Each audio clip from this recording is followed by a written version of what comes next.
नमस्कार दोस्तों, study IQ में आप सभी का स्वागत है। मेरा नाम है डॉक्टर महिपाल सिंह राठौड़ और आज इस वीडियो में हम डिस्कस करेंगे नेपाल सरकार के एक लेटेस्ट फैसले के बारे में। नेपाल कैबिनेट ने अपने देश का एक नया नक्शा अप्रूव कर दिया है और इस नक्शे के अंदर लिपुलेख, कालापानी और लिम्फियाधुरा जैसे एरियाज जो भारत के अधीन है उन्हें नेपाल में बताया जाएगा। ये एरिया भारत और नेपाल के बीच में कई सालों से डिस्प्यूटेड है और इस नक्शे को लेकर क्या टकरार होने वाली है और नेपाल का ये कदम क्यों आया है ऐसे समय में, इन सभी बातों के बारे में डिस्कस करेंगे इस वीडियो में। अगर आप मुझसे सोशल मीडिया पर जुड़ना चाहते हैं तो मुझे ट्विटर, इंस्टाग्राम या फेसबुक पर इन आईडीज पर फॉलो कर सकते हैं। मेरे सभी लेक्चर्स की अपडेट्स आपको यहां प्राप्त हो जाएंगी और इस टेलीग्राम चैनल पर आप पीडीएफ डाउनलोड कर सकते हैं। स्टडी आईक्यू का स्मार्ट कोर्स सिविल सेवा परीक्षा यानी आईएएस एग्जाम के लिए लॉन्च हो चुका है। इस कोर्स की मदद से आप घर बैठे अपने मोबाइल फोन पर आईएएस एग्जाम की तैयारी कर सकते हैं। तो जल्द से जल्द डाउनलोड कीजिए स्टडी आईक्यू ऐप को from the Google play store और इस कोर्स पर 20 मई तक ईएमआई ऑप्शन भी अवेलेबल है।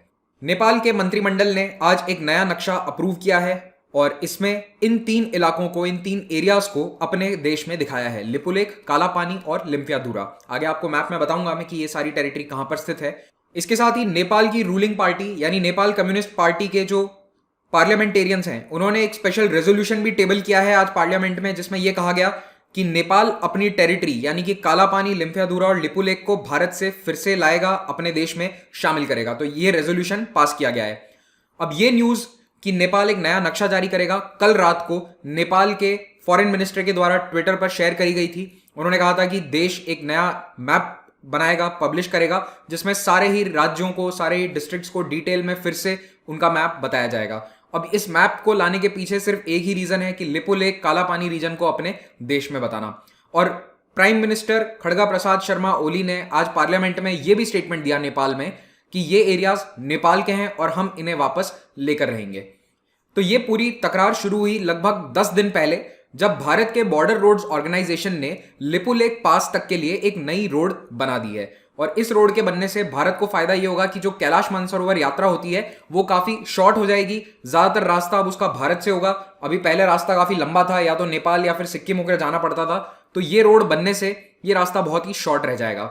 जैसे ही इस रोड के इनॉग्रेशन की खबर मीडिया में आई तो नेपाल सरकार की तरफ से आधिकारिक बयान आया कि ये गलत है, हमारे एरिया पर भारत ने रोड बना दी है, और नेपाल की सड़कों पर प्रदर्शन होने लगे। और नेपाल सरकार ने भारत के राजदूत को बुलाकर ऑफिशियली अपना प्रोटेस्ट भी इसके खिलाफ दर्ज कराया। और कोविड-19 क्राइसिस के बावजूद इस तरह से मास्क लगाकर लोग प्रोटेस्ट करने काठमांडू की सड़कों पर उतर गए। तो आइए एक बार मैप में देखते हैं कि ये पूरा एरिया है कौन सा। तो अगर आप भारत का ऑफिशियल मैप देखेंगे तो उसमें उत्तराखंड रीजन में जो बिल्कुल कॉर्नर मोस्ट एरिया है, नेपाल और चाइना की बाउंड्री से लगता हुआ, ये ट्राई जंक्शन इस वक्त डिस्प्यूटेड है भारत और नेपाल के बीच में। यही है कालापानी रीजन। तो इसी क्षेत्र में ये तीनों जगह स्थित हैं, लिपुलेख पास, लिपुलेख दर्रा, उसके अलावा कालापानी जहां से महाकाली नदी या काली नदी या शारदा नदी सभी एक ही है, इसका उद्गम होता है, और तीसरा लिम्फियाधुरा। आइए थोड़ा और विस्तृत रूप से इसे समझते हैं। तो अगर आप भारत के उत्तराखंड राज्य पर जूम इन करेंगे तो यहां पर आप देख सकते हैं कि तीन देशों की सीमाएं आपस में लगती हैं। इधर है चाइना, यहां पर है नेपाल और यहां है भारत। अब इसमें सारी तकरार इस एरिया को लेकर है। ये जो आपको रीजन दिख रहा है, ये एक आउटक्रॉप सा आपको नजर आएगा, ये एरिया कालापानी क्षेत्र कहलाता है। अब यहां पर ये जो रेड मार्क आपको दिख रहा है, दिस इज द लिपुलेख पास, ये है लिपुलेख दर्रा। भारत ने यहां पर अभी एक सड़क बनाई है, 80 किलोमीटर का सेगमेंट था, आखिरी का सेगमेंट ये भारत ने कंप्लीट कर दिया है। और अब एकदम बॉर्डर तक, लाइन ऑफ एक्चुअल कंट्रोल तक भारत के पास अब सड़क से कनेक्टिविटी मौजूद होगी। और ये एरिया स्ट्रेटेजिकली हमारे लिए इंपॉर्टेंट है क्योंकि भारत यहां पर एक एडवांटेजियस पोजीशन पर है। लिपुलेख पास से हम चाइना की तरफ नजर रख सकते हैं, इसीलिए ये एरिया भारत की तरफ से सामरिक दृष्टि से, सुरक्षा की दृष्टि से बहुत ही इंपॉर्टेंट है। 1962 से पहले यहां पर भारत की आर्मी तैनात नहीं थी, लेकिन 62 के युद्ध के बाद हमने वहां पर अपनी आर्मी तैनात रखी है और तभी से नेपाल इसके खिलाफ समय समय पर प्रोटेस्ट करता आया है। तो ये पूरा क्षेत्र कहलाता है कालापानी क्षेत्र।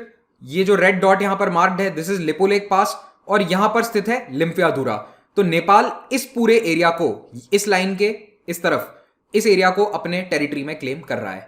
आप इस मैप में इसको थोड़ा बेटर अप्रिशिएट कर पाएंगे। जो भी डार्क ब्लू कलर में एरिया है, ये इस वक्त डिस्प्यूटेड टेरिटरी है। तो देखिए, एक्चुअली में कंट्रोल तो यहां पर भारत का है, भारत हमेशा से क्लेम करता है ये हमारी ही टेरिटरी है। नेपाल की जो एक्चुअल एडमिनिस्ट्रेटिव कंट्रोल है वो अभी इस लाइट ब्लू एरिया तक स्थित है, लेकिन नेपाल क्लेम कर रहा है इस पूरे डार्क ब्लू एरिया को। बेसिकली दोनों देशों के बीच में जो मेन प्रॉब्लम है वो ये कि महाकाली नदी का उद्गम स्थल किसे माना जाए। तो ये तो दोनों देश एक्सेप्ट करते हैं कि महाकाली नदी दोनों की बाउंड्री है, लेकिन नेपाल कहता है कि लिम्फियाधुरा से ये नदी शुरू होती है, यहां से भी एक स्ट्रीम चलती है, वो एक्चुअली में ओरिजिन स्ट्रीम है। और भारत ये कहता है कि लिपू लेक पास के नीचे से जो स्ट्रीम निकलती है, जो कुछ इस तरह से बहकर जाती है, ये ओरिजिनल स्ट्रीम है। तो इसीलिए ये वाली बाउंड्री सही है। नेपाल कहता है कि ये वाली बाउंड्री होगी। अब ये एरिया पूरा 400 स्क्वायर किलोमीटर का है, इतना छोटा भी नहीं है कि इसको आसानी से जाने दिया जाए। तो ना इसे नेपाल छोड़ने को तैयार है और एक्चुअल कंट्रोल तो ऑलरेडी भारत का है। लेकिन भारत का मेन कंसर्न यहां पर चाइना और सिक्योरिटी से रिलेटेड है। रिसेंटली नेपाल ने यह क्लेम किया था कि सुगौली की संधि के तहत यह एरिया नेपाल का होता है। अब ये सुगौली की संधि क्या है, इस पर मैंने एक स्पेशल वीडियो बनाया था अभी से कुछ दिन पहले ही, तो आप इस वीडियो को जरूर देखें। इसमें आपको और डिटेल में समझ में आ जाएगा कि कैसे ये ट्रीटी नेपाल की बाउंड्री को तय करती है। अब फिर से आते हैं नेपाल के इस मैप पर। तो नेपाल सरकार ने 18 तारीख की रात को फॉरेन मिनिस्टर ने नेपाल के अनाउंस किया था कि नया मैप जारी कर दिया जाएगा। सरकार ने भी सुबह कहा था कि आज मैप जारी कर देंगे, लेकिन देर शाम तक मैप जारी नहीं किया गया है। लेकिन नेपाल के कुछ अखबारों ने सूत्रों के हवाले से ये फोटोग्राफ छापा है और उन्होंने बताया है कि ये मैप है जो कल शायद पब्लिश कर दिया जाएगा। और इसमें हम साफ देख सकते हैं कि लिपू लेक, लिम्फियाधुरा और काला पानी वाला पूरा रीजन नेपाल के अंदर दिखाया गया है, जबकि एग्जिस्टिंग बाउंड्री कुछ इस तरह की है। अब दोस्तों, नेपाल इस मैप को छापकर क्या अचीव करना चाहता है? पहली चीज तो ये कि नेपाल कहेगा कि अब एडमिनिस्ट्रेटिवली हर जगह हमारी ऑफिशियल पोजीशन ये है। तो नेपाल की बच्चों की किताबों में, नेपाल के ऑफिशियल मैप्स में, इंटरनेशनल लेवल पर सभी जगह नेपाल उस मैप को प्रदर्शित करेगा। गूगल मैप्स के लिए परेशानी हो जाएगी, उन्हें नेपाल में अलग नक्शा दिखाना पड़ेगा, भारत में अलग नक्शा दिखाना पड़ेगा। लेकिन अल्टीमेटली सरकार चाहती क्या है? तो देखिए, सबसे बड़ा रीजन नेपाल सरकार के इस मूव के पीछे यह है कि नेपाल में पॉलिटिकल प्रेशर बहुत है इस वक्त ओली सरकार पर, क्योंकि वहां पर प्रदर्शन हो रहे हैं और सरकार ऐसा नजर नहीं आना चाहिए कि सॉफ्ट जा रही है इंडिया पर। 2015 से ही नेपाल में भारत के खिलाफ थोड़ी सी भावनाएं आहत हुई है, जब से वो रोड ब्लॉक हुआ था, ब्लॉकेड हुआ था। तो अब सरकार कमजोर नहीं दिख सकती भारत के सामने, भारत के किसी भी स्टेप के सामने। और दूसरी बात, नेपाल में इस वक्त जो सत्ता में पार्टी है वो है Nepal communist party. Obviously they have better ties with China which is a communist nation on paper at least. तो नेपाल कम्युनिस्ट पार्टी के संबंध चाइना से इस वक्त बेहतर है कंपेयर टू इंडिया। और यह माना जा रहा है कि ये जो मूव है इसको चाइना का पॉलिटिकल सपोर्ट हासिल है। अब ओपन में तो कोई चाइना ने स्टेटमेंट नहीं दिया है इस बारे में, एक भी स्टेटमेंट नहीं आया है, विच इज वेरी अनकैरेक्टरिस्टिक। हालांकि चाइना की भाषा अलग है, वो LAC पे पिछले कई दिनों से अपने सैनिकों को आगे बढ़वाकर जबरदस्ती झड़प करवा रहा है भारतीय सैनिकों के साथ। लेकिन इस मूव के पीछे भी कहीं ना कहीं चाइना का सपोर्ट और बैकिंग हासिल है। और फाइनली यहां पर एक और बात है, KP शर्मा ओली 1996 में नेपाल के गृह मंत्री हुआ करते थे। उस समय भारत और नेपाल ने महाकाली नदी संधि साइन करी थी और ऐसा माना गया था नेपाल में कि इस संधि के कारण भारत को ज्यादा पानी मिल गया और नेपाल का जो यहां पर हक था पानी पर वो थोड़ा कम हो गया। तो इसीलिए आज KP शर्मा ओली जब देश के प्रधानमंत्री हैं तो वो इस मुद्दे पर सॉफ्ट नहीं जाना चाहेंगे, क्योंकि आगे जब भी चुनाव होंगे फिर से ये मुद्दा उनके खिलाफ इस्तेमाल किया जाएगा।